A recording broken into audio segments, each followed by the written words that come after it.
인과응보라는 말이 있습니다. 좋은 일에는 좋은 결과가 따르고 나쁜 일에는 나쁜 결과가 따른다는 한자 성어입니다. 뿌린 대로 거둔다라는 말도 같은 의미라고 할 수 있겠습니다. 이 말대로라면 의인은 이 땅에서 상을 받고 악인은 이 땅에서 벌을 받아야 합니다. 하지만 세상을 살다 보면 불법을 행하는 악인이 오히려 잘 먹고 잘 사는 것을 보기도 합니다. 의인은 세상 속에서 의롭게 살려고 하는데 오히려 손해를 보기도 합니다. 악인은 의인을 압제하며 폭력을 행사하기도 합니다. 특별히 그리스도인으로 이 땅을 살아가는 것은 결코 쉬운 일이 아닙니다. 예수님을 믿지 않는 사람들은 세상의 법만 지키고 살면 됩니다. 혹은 자신의 유익을 위해 법을 조금씩 어겨가며 그렇게 살아갈 수 있습니다. 하지만 그리스도인들은 세상의 법과 함께 하나님의 법을 지키며 살아가야 합니다. 더 높은 차원의 삶을 살아가야 합니다. 그래서 때론 손해를 보기도 하고 주위 사람들로부터 유난스럽다는 소리를 듣기도 합니다. 보이지 않는 공격을 당하기도 합니다. 우리의 마음을 무너뜨리는 일들이 발생하기도 합니다. 이 땅은 의인보다는 악인이 더 많고 의인보다는 악인이 형통하는 세상 같습니다. 악인이 득세하며 의인은 그 속에서 자신의 신앙을 지키는 것조차 버거운 시대입니다. 오늘 본문에 등장하는 다윗이 그랬습니다. 다윗은 터가 무너지는 상황 가운데 있었습니다. 악인들이 다윗을 공격하려고 하였고 다윗의 주변에 있는 사람들은 다윗에게 도망가라고 하였습니다. 이런 상황 속에서 다윗은 어떠한 선택을 했을까요? 다윗의 모습을 통해 악인이 득세하는 세상 속에서 그리스도인들은 어떻게 살아야 하는지 살펴보고자 합니다. 악인이 득세하고 불법이 가득한 세상 속에서 그리스도인은 어떻게 살아야 합니까? 첫째로, 악인이 득세하는 세상 속에서 그리스도인들은 하나님께로 피해야 합니다. 1절 말씀, 우리 다 같이 1절 말씀 다 같이 읽어보겠습니다. 1절입니다. 시작. 내가 여호와께 피하였거늘 너희가 내 영혼에게 새같이 내 산으로 도망하라 함은 어찌함인가. 아멘. 내가 여호와께 피하였거늘 너희가 내 영혼에게 새같이 내 산으로 도망하라 함은 어찌함인가 라고 고백하고 있습니다. 다윗 주변에 있던 사람들이 다윗에게 지금 이렇게 고백하고 권면하고 있는 것입니다. 새같이 내 산으로 도망가라 이렇게 말하고 있습니다. 다윗 주변에 있는 사람들이 다윗에게 도망가라고 합니다. 다윗이 왜 도망가야 합니까? 그 이유가 2절과 3절에서 나오고 있습니다. 우리 2절 말씀 같이 읽어보겠습니다. 시작.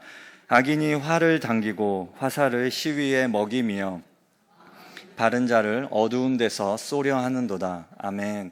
이 모습은 악인들의 모습을 보여주고 있습니다. 악인들은 활을 당기고 화살을 시위에 먹였습니다. 이들의 목적은 마음이 바른 자를 어두운 데서 쏘려 하는 것입니다. 마음이 바른 자는 다윗과 같이 하나님을 믿고 하나님을 신뢰하는 의인들입니다. 악인들은 자신들의 유익과 욕심을 위해 의인들을 괴롭히고 거짓과 폭력으로 압제하려고 합니다. 이런 모습은 악인들의 성품, 속성을 드러냅니다. 우리 3절 말씀에는 그 두 번째 이유가 나오고 있습니다. 우리 3절 말씀 보면은 터가 무너지면 의인이 무엇을 하랴 이렇게 말씀하고 있습니다. 여기서 말하는 터라는 것은 기초와 토대, 이 사회의 질서를 비유적으로 표현한 것입니다. 이 터가 무너진다라는 것은 사회가 도덕적으로 영적으로 무질서하고 기반이 흔들린다는 것입니다. 악인들이 세상 가운데 득세하여 세상의 터를 흔들어 놓고 있는 것입니다. 이렇게 터가 무너지면 의인이 무엇을 하랴? 이 말씀은 의인이 할 수 있는 것은 아무것도 없다라는 것입니다. 악인들은 세상을 영적으로 도덕적으로 무너뜨리고 불법을 행하고 있으며 세상을 지배하는 것처럼 보입니다. 이런 상황 속에서 의인이 할 수 있는 것은 아무것도 없다라고 말하는 것입니다. 악인들이 화살을 당겨서 의인을 공격하려고 하는 모습과 그리고 터를 흔들어 놓는 모습은 같은 개념입니다. 의인을 압제하는 모습을 서로 다르게 2절과 3절이 표현하고 있습니다. 이런 표현을 통해 다윗같이 마음이 바른 자들, 이런 자들이 악인들로부터 얼마나 핍박과 고난 속에 있는지를 지금 표현하고 있습니다. 다윗의 인생 가운데 지금의 상황이 구체적으로 어떠한 때인지는 정확히 알 수가 없습니다. 다윗의 인생에는 여러 차례 위험한 순간들이 있었습니다. 사울 왕에게 쫓겨서 도망다니던 순간들이 있습니다. 또한 아들 압살롬을 피해 도망자가 되기도 했습니다. 다윗이 어떠한 상황이 있을 때 이 시편 11편을 기록했는지 정확히 알 수는 없지만 우리가 알 수 있는 것은 다윗이 악인들로부터 심각한 어려움 가운데 있다는 것입니다.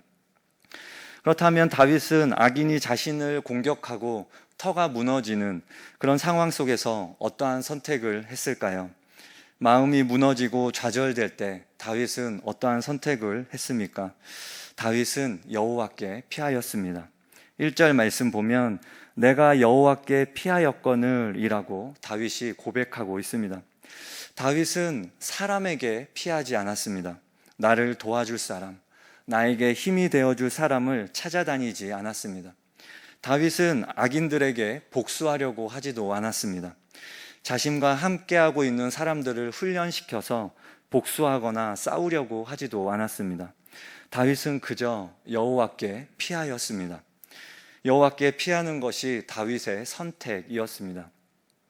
하나님이 아닌 다른 것에게 도움을 구하지 않았습니다. 내 힘과 노력으로 이 상황을 극복하려고 하지도 않았습니다. 악하고 부정적인 방법을 선택하지도 않았습니다. 그저 여호와께 피하며 하나님께 도움을 구하는 그 선택을 한 것입니다. 여러분, 우리 삶의 터가 흔들리듯이 우리의 마음을 무너뜨리는 경우가 얼마나 많습니까? 나의 부르심을 흔드는 경우가 얼마나 많습니까? 성도 여러분은 이렇게 힘들고 어려울 때 어디로 피하십니까? 내 마음이 낙심되고 좌절될 때 어디로 피하십니까? 다른 말로 내가 스트레스를 엄청나게 받을 때 그때 나는 무엇을 하십니까? 우리 인생이 다윗과 같이 누군가가 우리의 목숨을 위협하는 그런 상황은 별로 없을 것입니다. 하지만 우리 나름대로의 어려움들이 있습니다. 나의 영혼을 갉아먹는 직장 상사가 있고, 앞에서는 웃지만 뒤에서는 나를 욕하는 직장 동료가 있을 수 있습니다. 신앙을 지킨다는 이유로 차별을 받을 수도 있습니다. 우리 그리스도인들은 세상 속에서 어떻게 살아가야 할까요? 오늘 말씀처럼 여호와께 피하는 저와 여러분이 되시기 바랍니다. 성경은 우리 영혼의 안식처는 여호와 하나님이라고 말씀하고 있습니다. 우리의 삶의 터가 흔들릴 때 우리의 선택은 여호와께 피하는 것입니다. 그렇다면 여호와께 피한다라는 것은 무슨 의미일까요? 여호와께 피한다라는 것은 불의한 세상을 피해 교회로 도피하는 것을 말하지 않습니다. 세상과 단절하고 산속 깊은 기도원에 들어가는 것을 의미하지도 않습니다. 여호와께 피하는 것은 살아계신 하나님께 소망을 두고 항상 기도와 간구하는 것을 의미합니다. 긍휼하심을 받고 때를 따라 돕는 은혜를 얻기 위하여 은혜의 보좌 앞에 담대히 나아가는 것을 말합니다.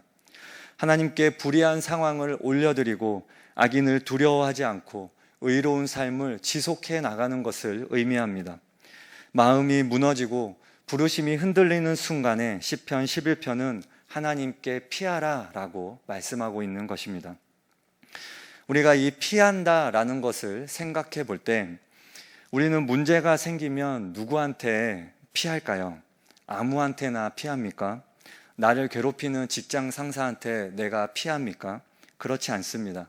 내가 피하는 사람은 편한 사람, 나를 받아주는 사람, 나를 보호해 줄 수 있는 사람에게 우리가 피하게 됩니다. 우리의 마음을 나누게 됩니다. 나의 어려움을, 나의 걱정들을 나누게 됩니다. 아이가 어려움에 처하면 누구에게 갑니까? 보통 엄마에게 갑니다. 엄마보다는 아빠가 힘이 더 셉니다. 하지만 보통 엄마한테 갑니다. 왜 그렇습니까? 엄마가 아빠보다 더 편하기 때문입니다. 아빠도 가정을 위해서 참 많은 수고를 하는데 엄마가 아이와 함께 있는 시간이 더 많고 아이를 더 많이 받아주기 때문에 아이를 더 편안하게 해주기 때문에 엄마에게 가는 것이겠지요. 엄마가 휴가를 나온다면 이라는 짧은 시가 있습니다. 제가 읽어보겠습니다. 하늘나라에 가 계시는 엄마가 하루 휴가를 얻어 오신다면, 아니, 반나절, 반 시간도 안 된다면, 단 5분, 그래, 5분만 온데도 나는 원이 없겠다. 얼른 엄마 품속에 들어가 엄마와 눈맞춤을 하고 젖가슴을 만지고 그리고 한 번만이라도 엄마 하고 소리내어 불러보고 숨겨놓은 세상사 중 딱 한 가지 억울했던 그 일을 일러 바치고 엉엉 울겠다. 정채봉 시인이 쓴 엄마가 휴가를 나온다면 이라는 시입니다.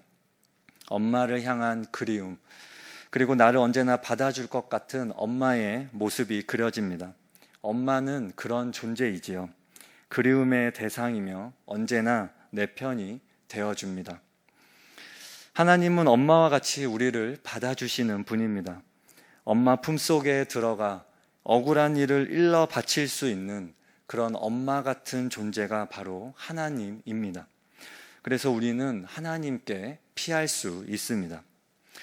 저는 아들이 하나 있습니다. 이름이 하유신인데요. 이제 초등학교 2학년이 되었습니다.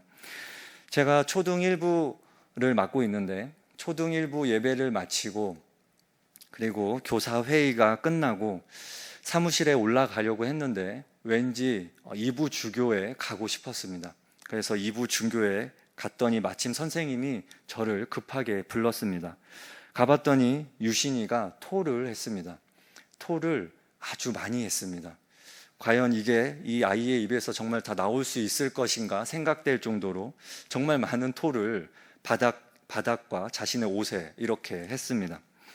선생님들이 그 토를 치워주고 계셨습니다. 이 자리를 통해 선생님들께 정말 죄송하고 정말 감사하다는 말을 드리고 싶습니다. 유신이는 어찌 해야 할지를 몰라서 그 자리에 그대로 앉아 있었습니다. 그런데 제가 나타난 것입니다. 유신이 표정이 편안해졌습니다. 아빠가 나타난 것이지요. 피난처가 생긴 것입니다.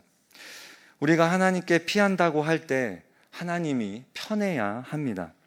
하나님이 내 모습 이대로 받으실 것이다 라는 확신이 있어야 하나님께 피할 수 있습니다. 하나님께 잘 보이려고 하고 하나님을 무서워하면 하나님께 피할 수가 없습니다. 하나님께 대한 오해가 있으면 하나님께 피할 수가 없습니다. 하나님은 우리를 받아주십니다. 하나님은 우리의 좋은 아버지가 되십니다. 이렇게 좋은 아버지께 피하십시오. 우리를 받아주십니다. 마음이 무너지고 믿음이 흔들릴 때 하나님께 피함으로 때를 따라 돕는 은혜를 얻게 되는 저와 여러분 되시기 바랍니다. 둘째로 악인이 득세하는 세상 속에서 그리스도인들은 어떻게 살아야 합니까? 하나님은 인생을 감찰하시는 분인 것을 알아야 합니다. 우리는 악인이 세상 속에서 득세하며 악인이 만사형통하는 모습을 볼 때면 하나님은 지금 어디에 계시는가 이런 의문을 품게 됩니다. 하나님은 의인을 돌보시지 않고 왜 방관하고 계시는가? 또한 다윗과 같이 악인으로부터 어려움을 겪고 있는 상황이라면 하나님을 향해서 원망할 수도 있습니다. 우리가 이러한 어려움을 가운데 있을 때 하나님은 무엇을 하고 계시는지 알아야 합니다. 우리 4절 말씀을 함께 읽어보겠습니다. 4절입니다. 시작. 여호와께서는 그의 성전에 계시고 여호와의 보좌는 하늘에 있으며 그의 눈이 인생을 통촉하시고 그의 안목이 그들을 감찰하시도다. 아멘. 말씀에 보면 여호와께서는 그의 성전에 계시고 여호와의 보좌는 하늘에 있으며 이렇게 말씀합니다. 이 말씀은 하나님이 큰 권능을 가지고 계시다라는 것을 의미합니다. 하나님의 전능하심을 나타냅니다. 그러면 이렇게 전능하신 하나님께서 큰 권능을 갖고 계신 하나님께서 그 큰 권능을 가지고 지금 무엇을 하고 계십니까? 4절 말씀에 이어서 보면 그의 눈이 인생을 통촉하시고 그의 안목이 그들을 감찰하시도다 지금 말씀하고 있습니다. 그의 눈이 인생을 통촉하시고 감찰하신다라고 합니다. 이 말은 하나님이 인간의 행동과 마음의 동기까지 어느 것 하나 놓치지 않고 세밀하게 살피시고 계신다라는 것입니다. 하나님은 지금 모든 것을 보고 계시며 감찰하고 계시는 것입니다. 악인들이 마음이 바른 자를 어두운 데서 쏘려 하는 그 악한 행위를 하나님이 다 보고 계십니다. 악인들은 자신의 삶을 아무도 모를 거라 생각하지만 하나님은 그 모든 것들을 보고 계시며 결국에는 심판하실 것입니다. 그리고 이어서 악인들의 심판의 모습이 6절에 나오고 있습니다. 우리 6절 말씀 함께 읽어보겠습니다. 6절입니다. 시작. 악인에게 그물을 던지시리니 불과 유황과 태우는 바람이 그들의 잔에 소득이 되리로다. 아멘. 악인에게 그물을 던지시리니 이렇게 말하는데, 이 그물이라는 것을 숯불이라는 단어로 번역할 수도 있습니다. 그래서 이 본문을 직역하면 악인들 위에 맹렬한 숯불과 유황을 비처럼 내리시네, 이렇게 말할 수 있겠습니다. 하나님은 악인들에게 맹렬한 숯불과 유황과 태우는 바람으로 심판하신다라고 말씀하십니다. 하나님의 무서운 심판을 비유적으로 표현한 것입니다. 그리고 이것이 악인들의 잔의 소득이라고 합니다. 악인들의 운명은 하나님의 심판인 것입니다. 이렇듯 하나님은 악인들의 삶을 감찰하시고 결국에 심판하십니다. 때로는 문자 그대로 유황과 불을 악인에게 내리시는 것을 우리의 두 눈으로 보고 싶을 때도 있습니다. 이것은 인간적인 마음이죠. 하나님은 하나님의 때에 하나님의 방법으로 악인들을 심판하실 것입니다. 그런데요, 하나님은 악인뿐만 아니라 의인들도 감찰하시는 분입니다. 5절 말씀 보면 여호와는 의인을 감찰하시고 이렇게 말씀하고 있습니다. 하나님은 악인만 감찰하시는 것이 아니라 의인들도 감찰하십니다. 하나님은 믿음으로 살아가려는 의인의 삶을 보고 계십니다. 악인들의 공격과 압제 속에서도 의롭게 살아가려는 자들을 감찰하고 계십니다. 하나님은 악인과 의인 모두를 다 관찰하고 계시는 것입니다. 감찰의 결과가 무엇입니까?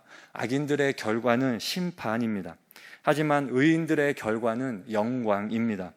의인들은 하나님의 얼굴을 뵙게 될 것입니다. 우리 7절 말씀 함께 읽어보겠습니다. 7절입니다. 시작. 여호와는 의로우사 의로운 일을 좋아하시나니 정직한 자는 그의 얼굴을 배우리로다. 아멘. 정직한 자는 그의 얼굴을 배우리로다 말씀합니다.